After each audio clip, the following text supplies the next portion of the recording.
There is hope in the eyes of the people out there. There's excitement in these streets. There are prayers being lifted up in mosques and synagogues and churches in every neighborhood in this nation. There are petitions spoken around the world in 1,000 tongues, and the world watches and waits for what this day will mean.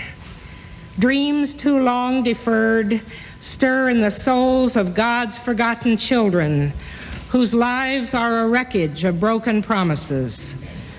The call to unite this fractious but richly textured nation is a call that feeds the human spirit.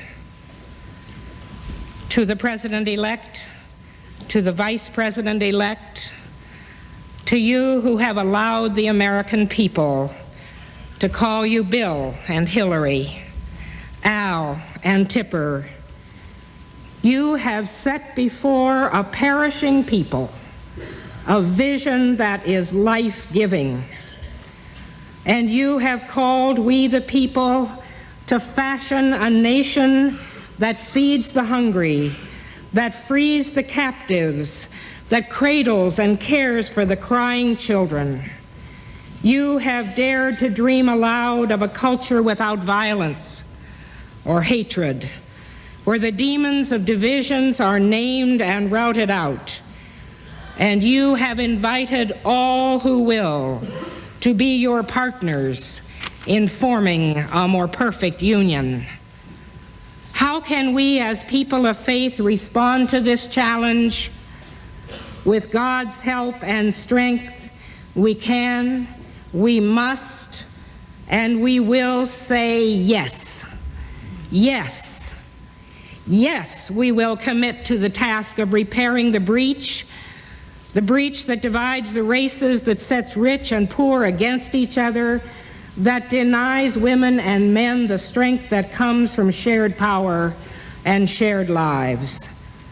We in the religious community are not strangers to division. Even as we speak, the storm clouds gather and old enmities take on new vigor. There are forces at work that would divide and discredit all who risk to find the common ground for the common good.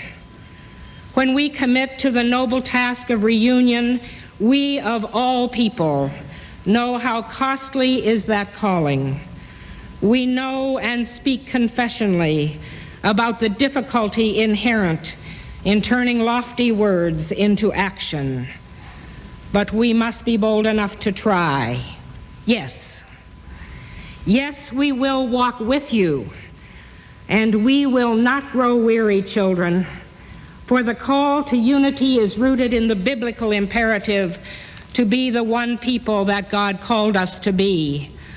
And as we say yes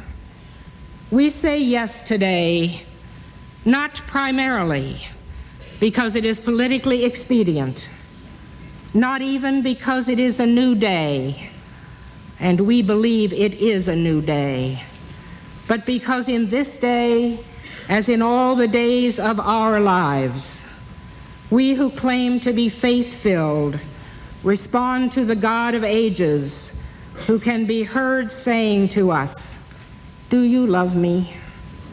Feed my sheep." And like Isaiah the prophet of old, we hush. And when God whispers, "Whom shall I send, and who will go for us?"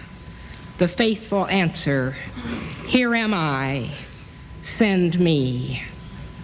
And the people who cry in the night, and the people you know you are going to serve and serve nobly well, those people will always ask, "How long, O Lord? How long?"